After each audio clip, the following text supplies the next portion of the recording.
Hello, welcome into WLOY, Loyola Radio, streaming online at WLOY.org and Campus TV channel 111.1. You're listening to After the Whistle, Loyola's premier sports talk radio show, airing every Monday from 3 to 4 p.m. and every Friday from 1 to 2 p.m. Welcome into another Friday edition of the show. We have a lot to cover today, but let's get right into it. I'm your host today, Jeffrey Bazzi, alongside my co-host, Jimmy Cody. Jimmy, got a lot going on, but how's everything and what are you looking forward to? I mean, we got a lot on the calendar. We certainly do. We have a lot on the calendar. Obviously, the first answer has got to be March Madness because yesterday was awesome.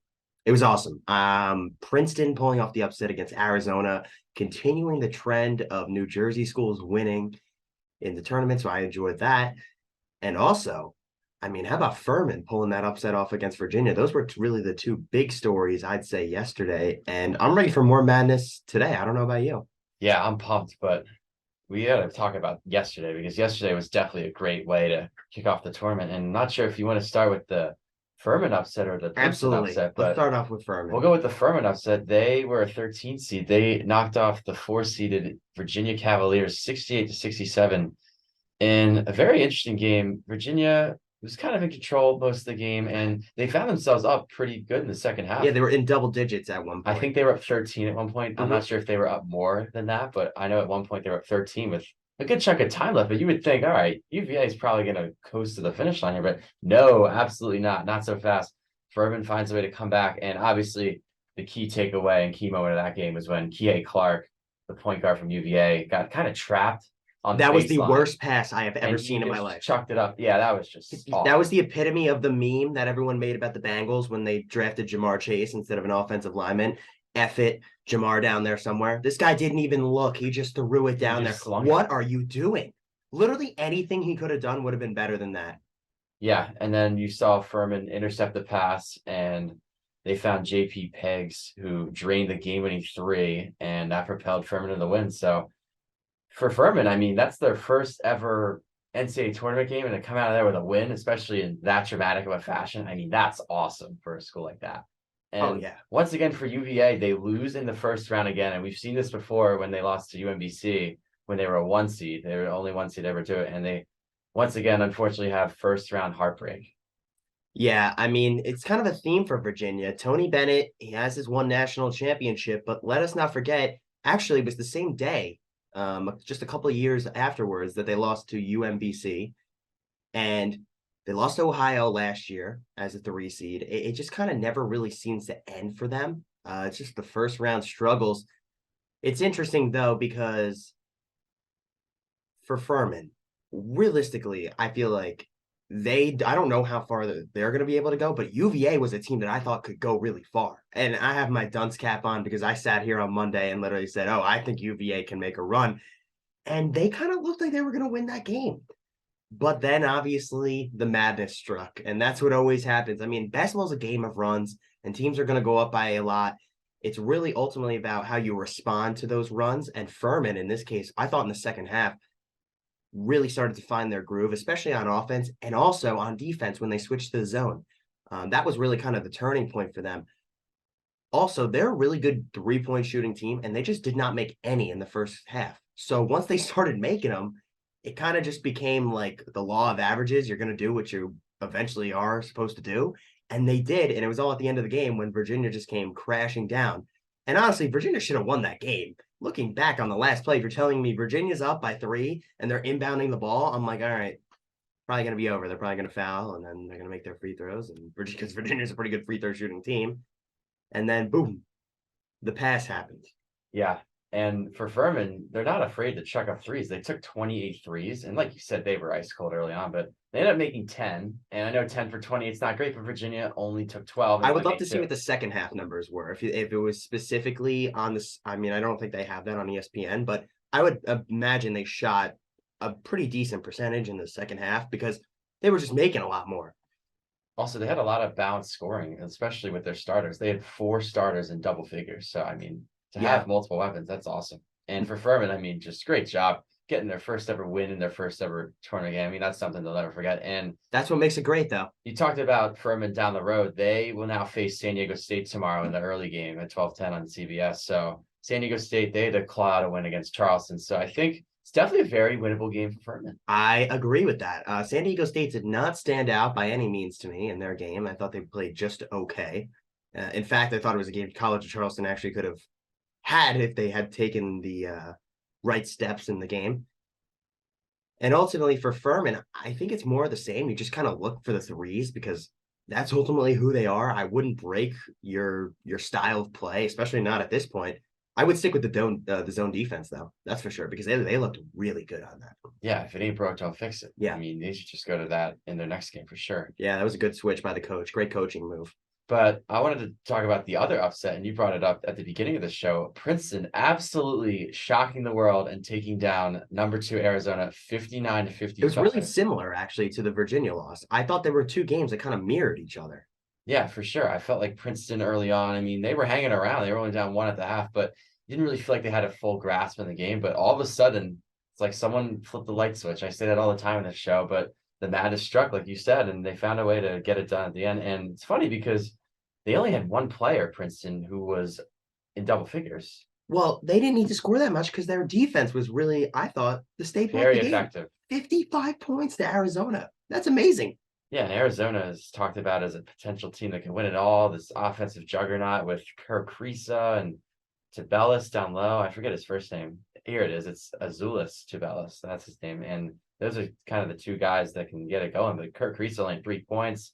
Ballo, their center, at 13. But yeah, to hold Arizona to 55, I mean, what a hell of a job by the Princeton defense and the coaching staff for developing schemes there. But absolutely shocking, too. I feel like Arizona was a popular pick for many people. I wouldn't say to win it all. I'd say a lot of people had them winning, but I would say a lot of people had them going to the Elite far Eight in the second weekend, the Elite Eight, maybe even the Final Four, just because they have Alabama there, and maybe there's other teams in that region that are tough. But yeah, to see them crash and burn and go out, it's just unbelievable. And the other thing I noticed too is I think it's 3 or 4 years now that we've had a 15 seed win a game. Correct. And we've had a few 15s actually get farther. We've seen Oral Roberts get to the Sweet 16. We've seen St. Peter's last year get to the Elite Eight. And so I think all of a sudden, I don't know, going forward, I mean, would you be scared to take a 15? Would you be willing to take a 15? It's really hard to predict because you see this now and you're like, oh.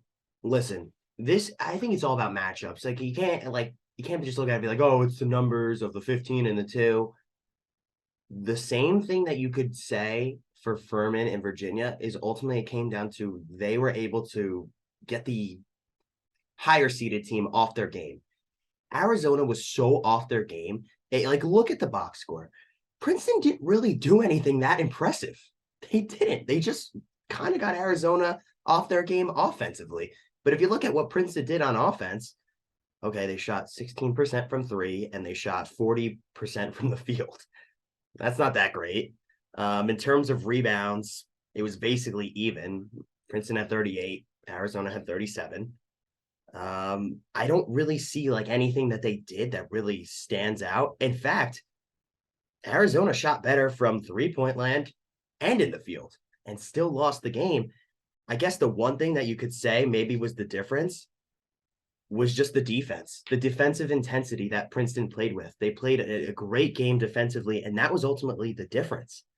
Also, I guess you could say the turnovers, just because Arizona had 2 turnovers more than Princeton did, and it ended up being a 4-point game. But I mean, realistically, besides that, the game was kind of a crapshoot. Yeah, and Charles Barkley said this on the March Madness pregame show today before the games tip off. He said that a lot of these games are just so hard to predict because I don't know if you're one of those lower seeds and you're playing one of these top seeds. If you catch one of these top seeds on a bad day, for example, Arizona shooting 40% from the field, I mean, all it takes is just one bad day. I think the 18% from 3 is ultimately what killed them because they're usually a decent 3-point shooting team. Yeah, and to only shoot 18 is really bad. And by the way, by 18%, I mean 3 for 16. So that's really, really, really bad. And it's not like Princeton shot the ball well from downtown either. I think no, they only took made more 4 threes. Yeah, they took 9 more threes and they made 1 more. Yeah, I guess. And you can't even go by free throws either because Princeton shot 5 the entire game and Arizona shot 7. I guess there's literally nothing you can point to except for the defense. Yeah, it's very hard to explain. I guess the basketball gods were in Princeton's favor yesterday. Absolutely, they were. Absolutely, they were. Yeah. So, and the funny thing is too, when the bracket projections were coming out last week, Yale was supposed to be the team out of the Ivies to make it, and then Princeton beat them in the Ivy League title game on Sunday. So to see Princeton carry that momentum into March Madness is awesome. And now they will face Missouri tomorrow night. So that'll be an interesting matchup. Missouri is kind of a team that's been playing a little bit better recently. They kind of snuck up at the end there in the SEC tournament. So that'll be an interesting matchup as well. One of those two is going to the Sweet 16. So we'll have to see who comes out there. And then, I mean, we're not even talking about it too. Arizona had a 12-point lead in this game. So it really was Princeton's defense ultimately that got the job done. And it was a long period where that defensive intensity kind of stood up. I would say it was probably the second half of the second half, the last 10 minutes, because Princeton didn't really going on dominating offensive run. It was just Arizona's offense just went completely cold. right, they just got cold at the wrong time. And all it takes is just, I don't know, one little spurt where you go cold and the other team makes a few shots. I mean, that's just the difference. Yeah, absolutely. That's the difference. I don't know if there's another game that you want to mention because there are a few that were I'll talk about Duke. notable. Yeah. I thought Duke played outstanding yesterday. They looked really, really, really good. And I'll say them and UCLA probably stood out the most to me yesterday. Alabama's offense was really good, and I expected that. But they were also the number 1 overall seed, so I don't want to keep harping on that. But UCLA, I thought, came out exactly what you want to see from a number 2 seed. They played really well. They did what they were supposed to do, only gave up 53 points. They were in cruise control the whole night. I was Exactly. watching a lot of that game last night, and it just felt like from the get-go, they were coming out and they were not going to waste any time. Yeah, like I look at Alabama, right? They still gave up 75 points. Yeah, they put up 96, but giving up 75 funny, to actually, Texas A&M Corpus Christi is not great. I don't know if you caught this in the box score for Bama, but Brandon Miller did score in the game, and they had 96 points. Isn't that unbelievable? Honestly, I really just didn't plan that much, or I didn't watch that much of that game. He didn't score, and they had 96 points. I know they're playing at 16, but for your best player to have that is 0 actually points, that is actually insane. Really, that is. and really for a insane. team that's the number 1 overall seed, a title contender in everyone's eyes, and have your best player score 0 points, not to mention only taking 5 shots. I mean, I don't know how much you want to take out of that, but I don't know. It's one of those weird dud performances. Well, Alabama also shot tremendous from 3-point land. I mean, they were 15 to 33. That's pretty good. That's almost 50%. I mean, that's what more can you ask for? So, Right. Of course, you're going to be putting up points. And I guess if other guys are hot, there's really no sense in forcing a player who doesn't have it. And thankfully for them, they get by with the win despite him having 0 points. But they're going to need him to step up in the next game. Yeah. And then going back to what you said about Duke, they faced Oral Roberts. It was a 5-12 game last night. And Duke comes out and on that 15-0 run to open the game. And that was kind of the end of it, honestly. And I fell into the trap. I did pick Oral Roberts to win that game. And I think Oral Roberts is good. I just felt like maybe they got into a wrong matchup. And Duke has been so hot. I mean, they ran through the ACC tournament, and Filipowski's kind of emerged as a great scorer. And they have other guys like Lively and Roach who can score as well. And for Duke, it was just the defense. The defense shut down Oral Roberts. Max Asmus, who is one of the best scorers in the country, he's the Oral Roberts point guard. He only had 12 points. He was kind of sloppy from the field. I thought Duke did a great job of double teaming him, especially when he's trying to get inside, because he's not the biggest guy. So I think putting 2 bodies on him is going to force him to pass 9 times out of 10. So I thought their defense was phenomenal, and the offense just did enough. They had a pretty solid day, the offense. Yeah, 51 points. You can't ask much more defensively, and 74. That's a great number to be putting up. When you put those kind of numbers up on each end of the floor, you're going to be successful. And then for Duke, they will face Tennessee tomorrow. Very interesting game there. Tennessee not playing with Sakai Ziegler, and they held on and beat Louisiana 58-55. So I think that game was interesting. Be interesting. That what you want to talk about a game of runs? That was a game of runs. Yeah, and for Tennessee, they get out to a pretty good lead, and they're up 11 at the half. They're kind of in cruise control. I mean, I didn't think they played awesome in the first half, but they played well enough where they could just get a lead because the Raging Cajuns couldn't really make anything in the first half. And all of a sudden, you see the Raging Cajuns kind of sneak up, and they're down 6, they're down 5, and then they couldn't really get over the hump. They had a few bad offensive turnovers and charges and whatnot, and Tennessee just did just enough. Yeah, absolutely. They did just enough. And it looked like, at one point that game was a 15-point game in the second half. Yeah, I remember seeing 37-23, 39-23. It was actually 18 points. That's how high it was at one point. That is insane. Insane to think about that they almost blew an 18-point lead. But at the end of the day, sometimes better to be lucky than good.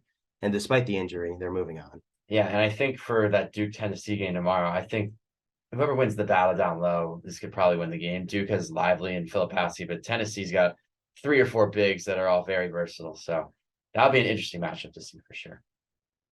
All right. Yeah, I think we're going to bring in a caller now, Mr. Tom Spallone. How are you today? What's going on, fellas? How we doing? Doing great. Yeah, doing well. So, Tom, obviously there's a lot going on in the sports world right now. We got March Madness, we got NFL free agency, we got the Yankees hopefully making Anthony Volpe the shortstop. So I'm going to let you take the lead here. What do you want to talk about today? Yeah, maybe I'll start with a little bit of March Madness, and then maybe we can work into some of the free agency stuff since there's a lot going on. But yeah, no, I've been really excited so far for this tournament. It has been disappointed, like always. Yesterday we saw a big upset. I mean, we saw Princeton over Arizona, which was honestly pretty shocking. I don't know what you boys thought of that. We were just talking about it, and shocking is an understatement. I mean, what did Princeton really do that was that great? I mean, realistically, it was just their defense. They didn't do anything offensively that was that great, and they just threw Arizona off their game. Would you agree with that? Yeah. I honestly didn't watch much of the first half, but I saw the whole second half. And yeah, it's not really like they were. I thought they were going to have to be knocking down like a lot of their threes because I know they can shoot the ball pretty well if they wanted to win the game. But they were honestly missing a lot. Like you just said, the defense was playing really good defense on Arizona. I think any time the ball really got into the post, they were just double teaming because Arizona's got a few really big guys. And Arizona was not hitting their shots, and Princeton was just taking all the momentum late in that second half. Yeah, absolutely. A game of runs, and Princeton went on a run at the right time. Yeah. What were your thoughts about the Virginia Furman game? Because we were mentioning that as well, and that's a really similar kind of game to the one that Princeton and Arizona had, where it was just the better team just kind of going cold at the end of the game, and just ultimately a dumb decision in the end kind of cost them. Yeah, no, that was honestly insane as well. I saw Virginia was up by double digits as well. So these big schools blowing leads to these smaller schools, honestly, this is why March Madness is so crazy. But yeah, I thought Clark really made obviously a really poor decision, just chucking that ball up with like still like 6 seconds left, and he threw it right away.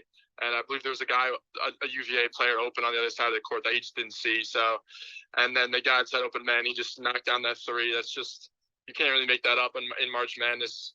Cinderella story, right? Crazy. Yeah, Yeah, it's it a is. shocking I'm factor rooting for about it. Furman and Princeton now.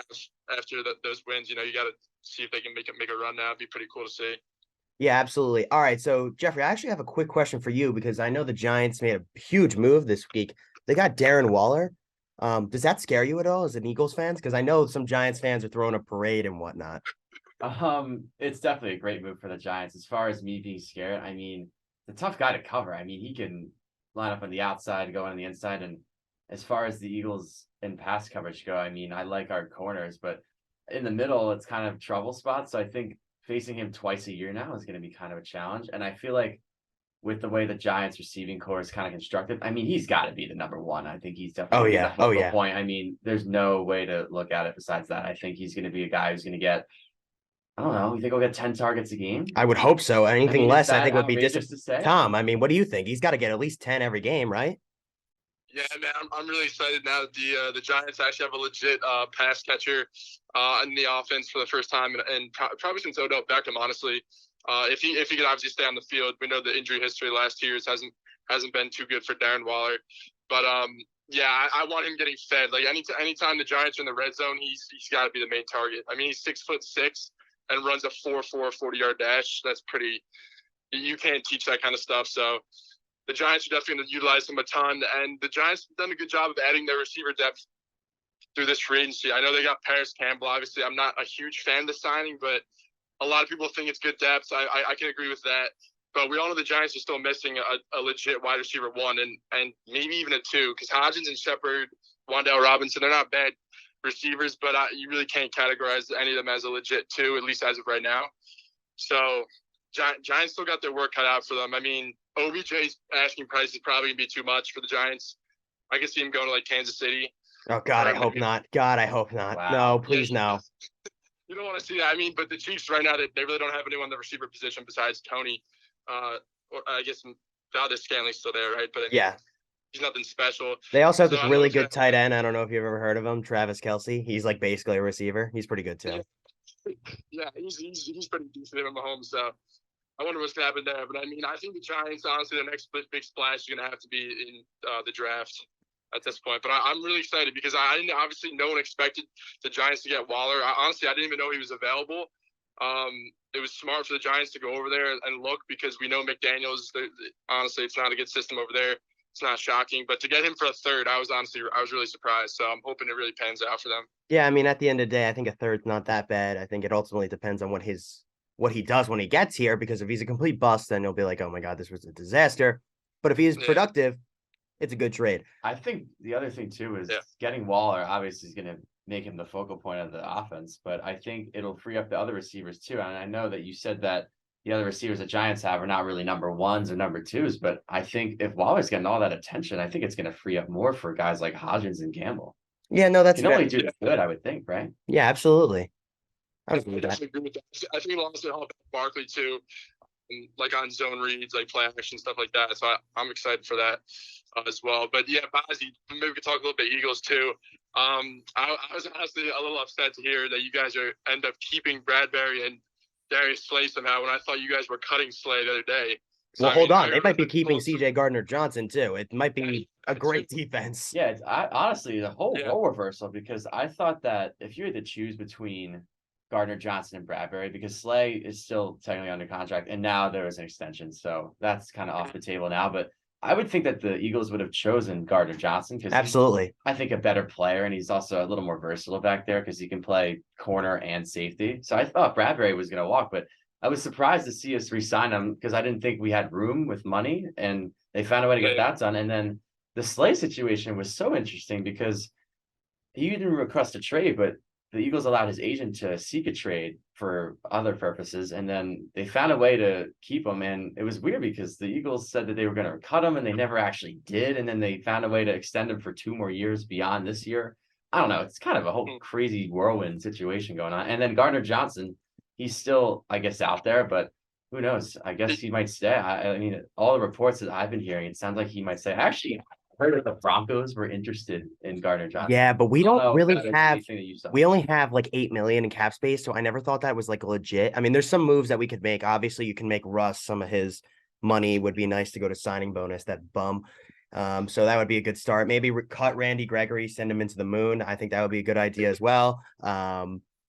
Yeah, so there's some options there for sure that they could have done to create more space. But here's another thing I'll say, Jeffrey. They also got brought back Fletcher Cox too. Like, I don't really anticipate the Eagles defense taking much of a step back next year at all.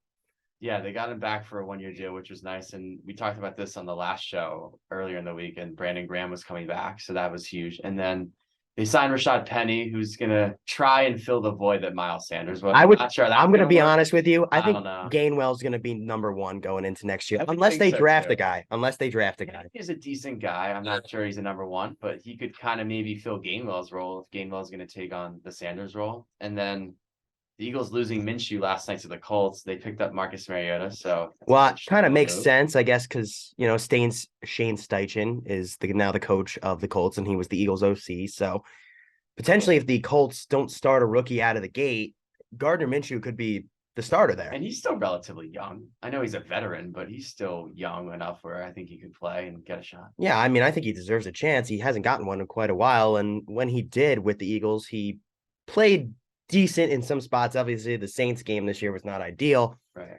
But his opportunities in the past with the Jaguars didn't look that bad either. Spallone, I got one more question for you before we move on.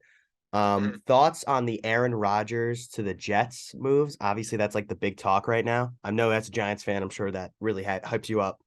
Yeah, honestly, I'm really getting sick and tired of the Aaron Rodgers to the Jets nonsense. I mean, it has been going on for months. We all know at this point that Rodgers was going to be a Jet. I mean, Rodgers isn't retiring.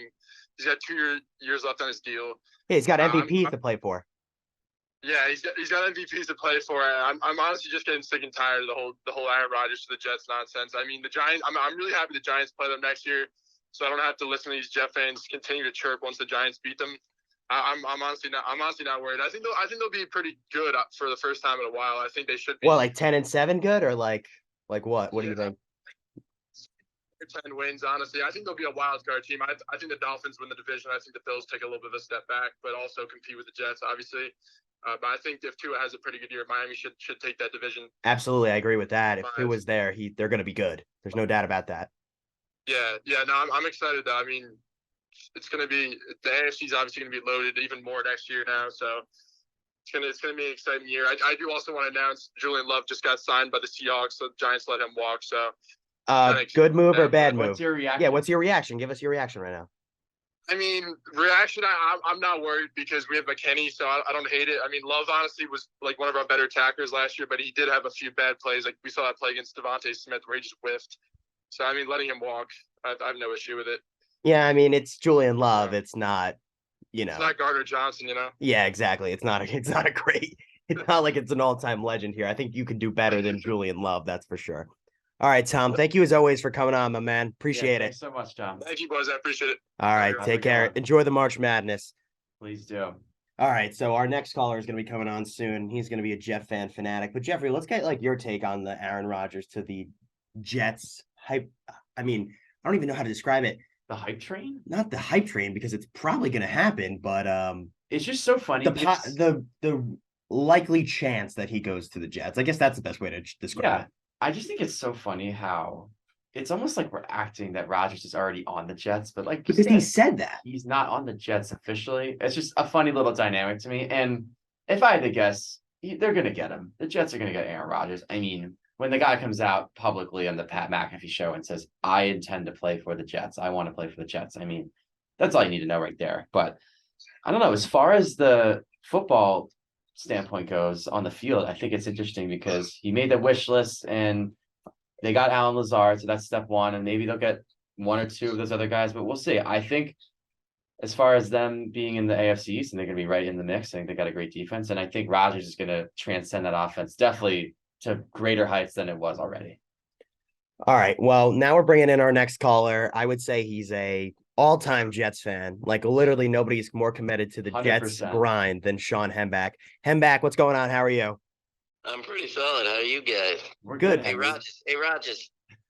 Discount double check. Yeah, we yeah. know. All right. So Welcome give to us, the show yeah, once again, Henry. welcome to the show.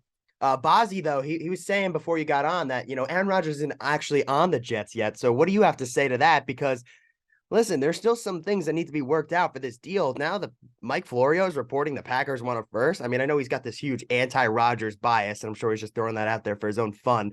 But at the end of the day, like, what's a legit asking price here? What do the Jets need to do to actually get this guy on their team? I personally think that it'll be a conditional second that could turn into a first, some sort of incentive right in 2024. I think that's a No. good deal. That would be a good deal for both Yeah. teams It's because just a matter of what the incentive is, but I mean, playoffs, yeah, maybe like a playoff incentive or playoff win incentive, something like that. maybe a snaps incentive too. Yeah, maybe snaps. If he's gonna get hurt, Yeah. he won't get the first. I agree with all something that. like that. My follow-up would be if the Packers want actual players from the Jets, what players would you be willing to give up, Hemi? That is for the true. Packers? Florio did report that. I think Corey Davis. What makes you think the Packers want Corey Davis though? Receivers think? I mean, they could use him. They got Dobbs and Christian Watson though. I would rather have him. Corey Davis, three. Perhaps a Jordan Whitehead. They could have him if they want. Bryce Hall, great cornerback one. Come on. Uh, They already have corners, so they're not going to be asking. You know what they might ask? Somebody from your D line. That's who they might ask for because that's kind of a place they could use someone. Who would you be willing to give up from there? I give them Lawson if they want Lawson, but I mean Quinnen's untouchable. Yeah, absolutely. You're not going to give up Jermaine. He's just a first-round pick. Mm-hmm. And, they only have one defensive tackle on the roster right now. They could have Solomon Thomas if they want. Solomon Thomas. What a throwback You're gonna have to name give- that is. You're gonna have to give them something decent in return. I mean, when the Broncos made the Carl Russ Lawson's pretty trade, they had to solid. give up a starter. Carl Lawson's definitely a starter. He's a solid guy. He's a good player. All right, so that I guess that would be the player you'd give up from the defensive end. I can't really see you guys taking too much away from your offense. I guess Corey Davis would probably be the best option. Although the one thing I will say is for the Jets' sake, like what is your realistic expectations? Like if Rodgers comes to the Jets, like what are you expecting here? I'm expecting, let's say, minimum 10 wins if he stays healthy. Okay. And definitely playoffs, maybe a playoff win, I think is the expectation. If they go out in the first round, I think it'd be slightly disappointing. And let me ask you something. Salah, like if this is a train wreck, he's got to be gone, right? Like this all falls on him. Yeah, 100%. I mean, but he's got a great offensive coordinator with him now. So, yeah. You're I talking think about he'll do fine. Nathaniel Hackett? Oh yeah, he was tremendous last year with the Broncos. I heard that. I saw the team play a couple times too. The offense looked outstanding. So I would definitely be pumped about that as a Jets fan. I mean, you look at Rodgers play calling in 2021 versus He 2022. Nathaniel Hackett did not call the plays. I don't know why every Jets fan says that Nathaniel Hackett called the plays. Matt LaFleur called the plays. Hey, he also coached Blake Bortles to his best offensive season of his career. Yeah, and Russell Wilson to his worst. Whatever. Yeah, we just think so. we'll see when he has a real coach next year. We'll see. Hemi, I got a question for you because the Jets, they obviously signed Alan Lazard, and he was one of the guys on Rodgers' wish list. Oh, don't get him started on the wish list. No, the wish list is a hoax by the media. That's what it is. You think so? Yeah, it seems like it. Aaron Rodgers is saying that. He's tweeted at Schefter that it wasn't true. But I wanted to ask you Or about texted him, not tweeted. I wanted to ask you about Lazard specifically. Do you think he's going to be the one, or you think Garrett Wilson's still the one? Oh no, Garrett Wilson's not the one. Lazard's the clear cut number 2. I'm just interested because Lazard's had obvious previous chemistry with Rodgers, so there's something there. And He's never even put up the stats that Garrett Wilson put up in year 1, though. He's never had 1,000 yards. Garrett Wilson had 1,000 with Uber drivers at quarterback. I wouldn't be surprised if Lazard next season had better stats than Wilson. I wouldn't be surprised. Okay, well, I think that's a little bit of a hot take, but I would be surprised. I would be surprised. It's a bit of a hot take. Yeah, I would be. Player masterclass. But I think we'd all. Jerry Jeudy look like bums, essentially. Okay, I'm not even going to respond to that. But I will say Garrett Wilson is a good receiver, and I certainly think he's a lot better than Alan Lazard. That's the starting point here. I think he is too, but I'm just saying I don't think I would be surprised just because of their chemistry before that if Lazard had more receiving yards. Does Lazard have more touchdowns or drops next year? That'd be a good question too, Ooh. since he likes to drop the ball so much. True. All right, Hemback, I got one more thing I want to ask you about this Jets-Rodgers thing. In my mind, you're saying an expectation would be like a playoff win, but it's Super Bowl or bust, right? I mean, we haven't made the play. I was 9 years old last time we made the playoffs. So, I mean, personally, I would just be happy to get there, you know? I think that's ridiculous because Aaron Rodgers might only be on the team for 1 or 2 years, and I think this would be the best chance you have of winning a title. Jimmy, being honest here, I think you might just be a little angry that the Broncos gave up this. Offered this. No. This has nothing to do with the Broncos. This has nothing to do with the Broncos. I don't know why every Jets fan makes a conversation about the Broncos. Is it, Jeff, if you were in the position as a Jets fan right now, is it not Super Bowl or bust? It's Super Bowl or bust for the Broncos too. If they don't win anything out of this, the Russ trade is a complete failure. I'm smart enough to realize that, but all the Jets fans are in their la-la land like, yay, we got Rodgers. We might get a playoff win. Yay. That's where you guys are at right now. It is Super Bowl or bust. Absolutely. They got to go for it. Yeah. Come on. You guys talk about this defense. I would not be disappointed if we made the playoffs. And I see your point. Yeah. Because I was 9 years. I was in elementary school the last time we made the playoffs. I just want to see the team there. No, I get it. I totally understand that point. Yeah, that's one way to look at it. But also look at the state of the team that you have. You have a good receiver. You have now what you think is going to be an elite quarterback. You have a pretty Maybe solid 2 good defense. receivers. Yeah, okay. I'm saying Garrett Wilson is a one. Like he's a true one. Yeah. So my point is, Hemback, you have this team around him that actually looks like the whole thing I've heard from Jets fans, quarterback away, quarterback away, quarterback away. Quarterback away from what? The playoffs or quarterback away from the Super Bowl? Aaron Rodgers is a guy that you get and it brings you for a Super Bowl. Aaron Rodgers is not coming to the Jets for the playoffs. I know the AFC is going to be tough and the Jets might not reach the Super Bowl. That's certainly, I think, a possibility because it's just such a stacked conference. But you can't tell me the expectation is not to play for a Super Bowl next year. No, that's what the expectation is. I'm just saying when the disappointment line cuts off. So if the Jets don't make the playoffs, it will be disappointing. But if they make the playoffs, I don't think it'll be that disappointing. Okay. And then, but what if that's his only year on the Jets? Like, say he does 1 year, they lose in the playoffs, that's it. And then we go get Brady out of retirement. Okay, so that's where the ridiculousness sets in with the Jets fans now, and then it will be Zach Wilson there again taking snaps under center, right?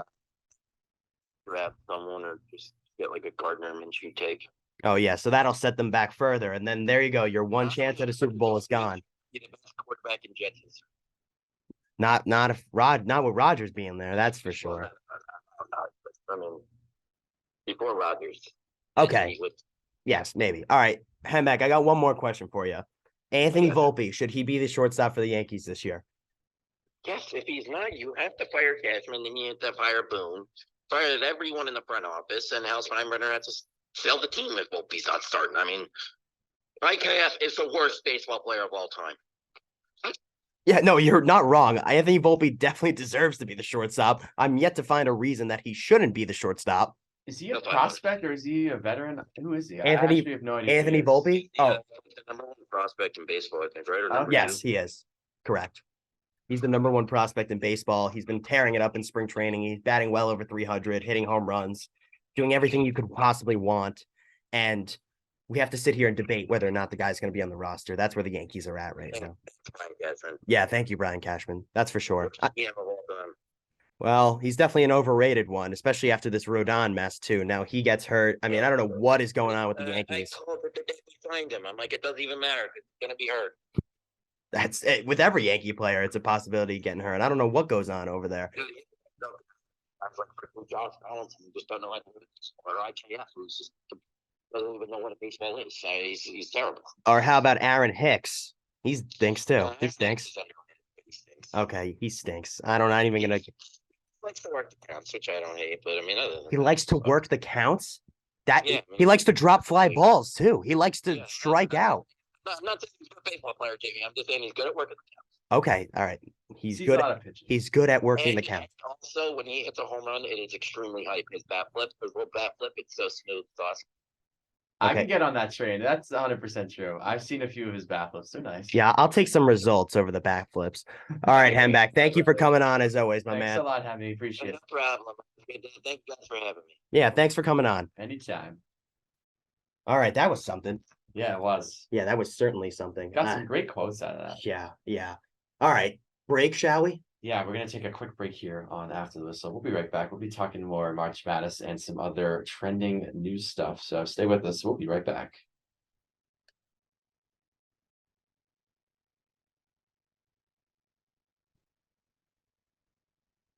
Welcome back to WLOI, Loyola Radio, streaming online at WLOI.org and Campus TV channel 111.1. You're listening to After the Whistle with Jeffrey Bazzi and Jimmy Cody. And now we have another caller on. Oh my God, caller on. I said color. I don't know what is going on with my words right now. But we have Eddie Stankovic on. Eddie, welcome to the show.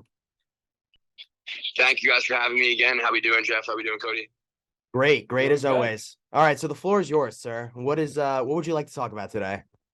So yeah, Jimmy, I came across yesterday. I was scrolling on Twitter, looking at the NFL free agency updates, and I actually came across ex-Eagle Alex Singleton has been signed for 3 years, $18 million by the Broncos. I would just say I don't really know how he was last year. He was probably the best. But he wasn't the Eagles. He was not worth even like $1 million. So I'm wondering what's Peyton doing over there? Yeah, so interesting that you bring that up because Alex Singleton last year played on a minimum contract for us. So he was the league minimum. He got paid $870K. And he was the team's leading tackler. And actually, he fit really well into what we were doing, especially with the run game. Like, he was by far our best at stopping the run. I was really impressed with Alex Singleton. I thought for sure he was going to suck. Like, I'm not going to lie. I saw the Eagles cutting him. I'm like, okay, Howie Roseman's cutting this guy. Obviously, he stinks. So we're just picking up the pieces here. And he was not supposed to be a starter either. He was going to be a backup for us. And he ended up playing a big role. And he ended up doing pretty well. Now, $6 million per, it's a little bit much. I'm not gonna lie. I wouldn't have given him that much either. He even did a podcast where he said he was surprised by that. So I think it's certainly an overpay. I definitely agree with that. I could see him being more of like the 4 million kind of range, more than the 6 million kind of range. But at the same time, I don't think like the thing that this provides us with is a chance for Alex Singleton to take less in the future especially recently. You've been seeing how many teams have restructured. I think a guy like Alex Singleton would be, if we could keep him for the years and then restructure the contract, maybe later on, just so he has a chance to stay. I wouldn't be opposed to that. And I think he would be open to that too, because it seems like he really likes Denver. And also, I believe the second and third years there's no guarantees in his contract. So it's not like we have to give him any of this money at all. Okay, that was a good Alex Singleton update, Cody. Thank you. Yeah, but I'm fully aware that he stunk on the Eagles and he Yeah, made he was in the- tackles like 9 yards down the field. But he was like, and whenever the ball is the quarterback's throwing the ball, it's like he doesn't know what he's doing out there. Yeah, so actually the one thing we last year Giro was pretty smart. He never put him on the field for anything other than a blitz or if it was a run stopping situation. Like But Avira's not there anymore though. that is true. Now we have Vance Joseph, and I'm gonna be honest, Yeah, I know you're not too happy about I'm that. not too happy about that. I hope he uses them in a way that's a lot similar to Aviro because I can only remember the Vance Joseph coverage linebacker days of way back when, and they were bad. And if Yeah. Alex Singleton has to do any covering, then it's probably not going to go too well. But at the end of the day, all my trust is in one man, and that man is Sean Payton. So I'm hoping that he has some sense to talk. Not Joe Lombardi. No, not Joe Lombardi. Joe Lombardi's the water boy for us at this point. Is That's he like, yeah, who would you compare Joe Lombardi to? It's Nathaniel Hackett on the Packers. He's just there for camaraderie. Same Matt LaFleur on the Rams this year. Oh, that's a good one as well. Yeah, Matt LaFleur on the Rams. He's just going to be there, drying the towels, handing out waters. Not really sure if there's any actual role for him, but yeah, no, that's my Alex Singleton update. All right, so I got a question for you because you're Mr. Baseball, obviously. For a minute, Yeah, you're Mr. Baseball. Every guy who's came on today has been a Yankee fan. It's been Spallone and Hemback before you, and they both agreed. They both agreed that Anthony Volpe should be absolutely the shortstop on opening day. And Bozzy actually did not know that Anthony Volpe was the number one prospect. He was like unaware of that. Yeah, so to say that it's even a controversy when it's your number one prospect kind of sounds stupid, but I mean this guy has to be the opening day shortstop, right? No, yeah, absolutely. Anyone that knows anything about baseball and has two eyes could tell that. He's batting 350 in spring, I think, right now. Has made amazing plays. He's like clearly the best shortstop out there. He's got to play. I know the Yankees will probably send him down and use. You think they will? I'm really nervous. If it would be, the fans would actually like revolt if he wasn't on the opening day roster. Yeah, especially after Aaron Boone said yesterday that he's got a really good chance of making the roster. Well, Judge wants him too. Steinbrenner said he has a good chance of making it too. I just saw that the Yankees were trying Kiner Falefa in center field. Do you think that's a sign that Volpe has a better chance? Yeah, it should be it should be. Yeah, when I saw that, That's probably an indication of something. Absolutely, because if IKF's not taking shortstop reps, that means he's probably not going to be there for most of the season, and he's probably shouldn't be there for the start of the season if you're not planning to use him there most of the He's season. also hitting 321. he should have been non-training. non-tender. He got paid $6 million for no reason. What were you saying, Jeffrey? Volpe's hitting 321 during spring training. That was as of a few days ago. I mean, that's good though. Yeah, no, he's been on an absolute tear. Absolute tear. There's no reason this kid should not be in the lineup. I would even argue that he's been one of our better players in spring training. Like he stood out to me a lot more than guys like Aaron Hicks, Josh Donaldson, and IKF and Gleyber Torres. Like he's playing so much better than those guys. I don't know how you could tell me. He might literally be our best player in spring training. Cole has been very good. Judge has been good. But that's expected. Been good. Those Yeah, are our that's highest expected. paid players. This guy, Yeah. if he's good and he's good right away, that would give us such an advantage because we would literally be paying like pennies on the dollar for a great player. Like that's Yeah, and maybe we can extend him early too. Like he's always wanted to be a Yankee for life. Like, if we see he's the guy like early on, like yeah, we could pull a Braves move and actually sign him early. That would kind of be nice to do. Yeah, exactly. Do that. Yeah, that'd be nice for once. Yeah, it would be nice to actually be. Also with Volpe too, I think he's like faster than Harrison Bader. He's gonna be an instant impact on the base path like immediately. Yeah, he's been stealing a lot of bases in spring training, which I'm going to be honest, I cannot remember the last time the Yankees had a guy who was seriously like a big threat to run. Maybe like Gardner earlier in his career and Hicks when he was first on the team, but I there's nobody that's been this serious threat to run in a while. No, last year was the first year in a while we ran. Like Judge stole 20 bases, IKF stole 20 bases. Like we did run more than usual last year, but this year Volpe's been using the pitch clock in the minors, so It'll help he's if the used to bases are stealing with the bigger, pitch too. clock. That's gonna be an instant advantage, I think. Oh, the pitch clock. That's true. That's probably where the biggest advantage lies. That's the good point. And Volpe Yeah. has been in the minors with it. You'd think that pitchers Yeah, would be so definitely. worried about getting the pitches off, and now they're going to forget to look over to first base or whatever, and that might open up more opportunities for players to Absolutely. steal bases. I mean, you can't focus on the runner anymore. You really have to get the pitch off in that certain amount of time. And realistically, what's more important? Like when a pitcher's like kind of screwing around with the runner and then they start going into like this, bad place where they're throwing balls all the time. They tell them focus on the batter. Now you have no choice but to focus on the batter. Actually, Yeah, a question yeah. for you too. He's starting from pitch clock thing first came out, I really didn't like it. Now I think I'm going to start to like it. I think pitching's like the pitchers that think too much are going to get better. Yeah. Well, I was going to ask you too, because I actually don't know this. I was going to look it up, but I might as well just ask it now. So if the pitcher throws over to first base or second base, wherever, to try to pick off the runner, does the pitch clock just reset or does it stop? How does that work? Do you know? Yeah, I believe it resets. Just resets to 15. Okay. Yeah, and you're only allowed 2 per like batter, right, or inning. Because sometimes we see in the playoffs, especially, you'll see the pitcher throw over twice before they even throw the first pitch to the batter. So I think that's going to be another new dynamic that's going to be in play this year. Yeah, definitely. Yeah, absolutely. I mean, I like the pitch clock. As you said, Eddie, I was a fan of it from day one. I know everybody else hated it, but I think it's fair for everybody because everybody's going by the same rules. It's awesome. It doesn't give an advantage to anybody because as a batter, you feel rushed. As a pitcher, you kind of feel rushed too. So it's kind of the best scenario for everything. And also, it cuts the games down by a half hour. That's I think amazing. It's going to increase The longer the viewership by bat, a I've lot seen too. some of them. Yeah, I mean, some of them have been like 45 minutes. Like, if we got baseball games going 2 hours and 15 minutes, like, that's probably the best way to get people to watch Royals Tigers on a Tuesday Especially afternoon. younger No, audiences, that's too. what I said. I said that the one thing that if it's gonna get more people to watch baseball, then I'm completely for it.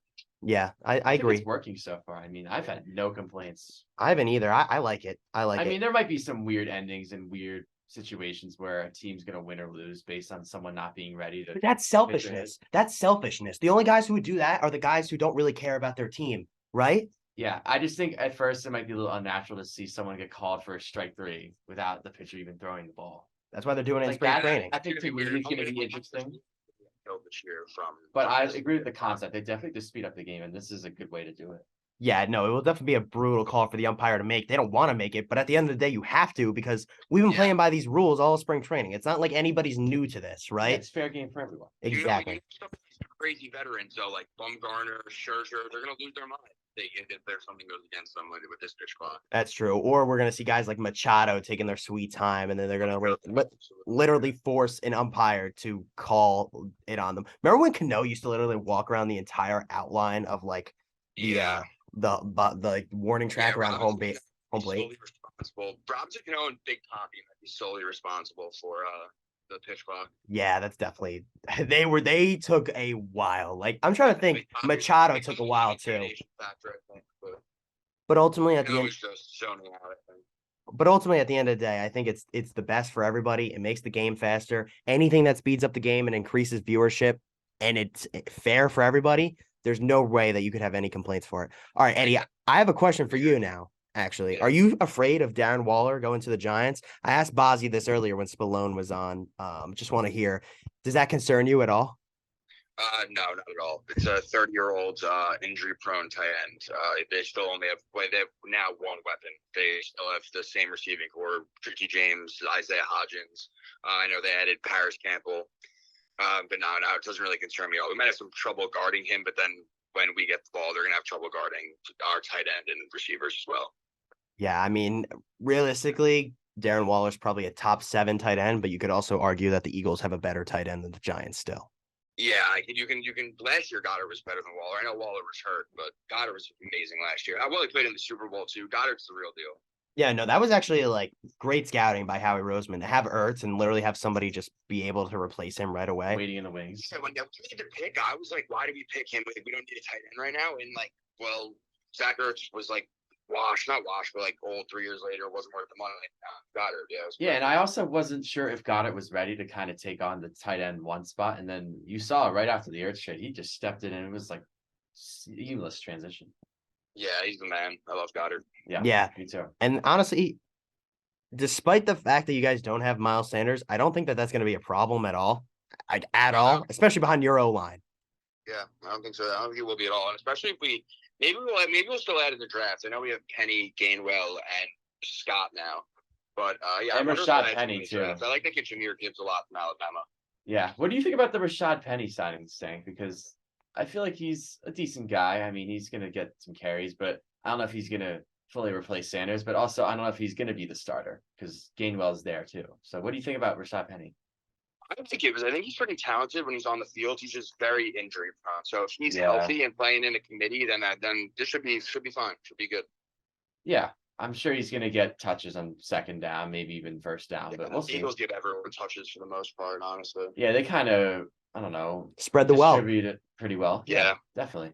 I could see them though going for a guy in the draft. I mean, I don't know. Boston Scott just doesn't really move the needle for me as a running back. Like I know, yeah, he scores against the Giants and whatnot, but Yeah, but you could certainly kind of upgrade in that area. And I think the Yeah. Penny signing, like I could see him being more of like the third option if you guys draft a young guy, like more so. Like I would expect Gainwell to be number one just because he did so well last year. And yeah, Gainwell's good. yeah, and then you kind of file him behind him where as needed. Yeah, I think so. I think they would probably go for someone in the mid rounds, maybe the fourth round pick or something, maybe a fifth round pick. There's some gems, I'm sure, that are down there. Oh, and we know Howie Roseman's got the eye to possibly find them. One more thing I want to ask you, Ed, just because Bozzy and I were talking about this earlier. At the beginning of the week, it looked like the Eagles' defense was possibly getting dismantled in the secondary backfield, but now it looks like you have a chance to keep Bradbury. He's already capped, obviously. Now you're keeping Slay as well. And you could also keep Gardner Johnson. And it was going to look like it was going to be a nightmare there in the secondary, but now you could have all three guys back. I mean, just want to get your reaction to that. Yeah, well, we also kept Cox and Brandon Graham too, as well. Those are also Cox was not great last year. Brandon Graham was great. Those are also two big signings. And the Eagles, I guess, have set a good culture in the locker room because it seemed from reports, Bradbury, Graham, Cox, all turned down more pay from other teams to stay with the Eagles. So that's always a good sign to see. We got a little lucky there, I guess. Yeah, I mean, but it helps that when you got a team that's ready to win, because realistically, who's your biggest challengers right now in the NFC? The Cowboys and the 49ers? Niners are the clear challengers. Their defense is stacked. Especially because they just got Hargrave too. Who we had. I mean, that's subtraction and addition to them. Yeah, that's a big move for them. Yeah, getting Hargrave. I mean, that was a big number that he got too. Like they were really looking for him. Oh, one more question, actually. What did you think about the Cowboys getting Stephon Gilmore? Great move. Yeah, I thought it was a great move too. They needed Yeah, they needed someone back there. I mean, I know he hasn't been what he used to be. I mean, the last 2 years have been. Yeah, I mean, he was good last he year. was good. I'm not saying he was like MVP Gilmore like he was a few years ago, but he's still really good corner. And honestly, if you look at Dan Quinn, he's been improving players on their defense.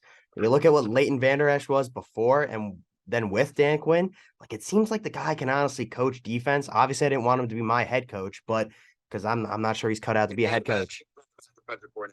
I agree with that. He did awesome with Seattle. He's literally the guy who put together the Legion of Boom. He's kind of responsible for that. So you got to give him credit for that. And then now this Cowboys defense, they got Micah Parsons, they got a lot of Trayvon Diggs, they got a lot of talented players, and you got to give him some credit for that. But the one thing I will say about the Cowboys, the only thing stopping them from, I would say, being on the Eagles and Niners level, they need to figure out something with their offense. The McCarthy thing is interesting to me, them making him the play caller. And I didn't realize this. McCarthy was the play caller in Green Bay. So he's taking that over again. And I'm kind of interested to see how that works out just because Dak and Rodgers are obviously two completely different quarterbacks. Like you can't call a game with Dak as you call it with Aaron Rodgers. So I think it's going to be a tough adjustment period for Mike McCarthy. But I also like it because he's putting it all on himself. And as a head coach, you should be willing to do that. Yeah, that's exactly. I was talking to my friend that's a Cowboys fan. That's exactly what he said. He said he's happy that McCarthy's taking the responsibility. So if they don't win again, he gets fired. Yep.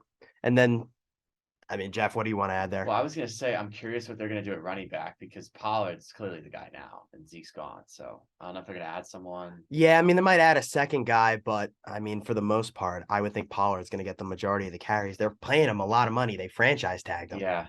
That's a big number for a running back. And I guess they see it as like, we're still ready to win now. But also, he's coming off of injury with the leg. You just never like to see that with any running back, just any injury ever.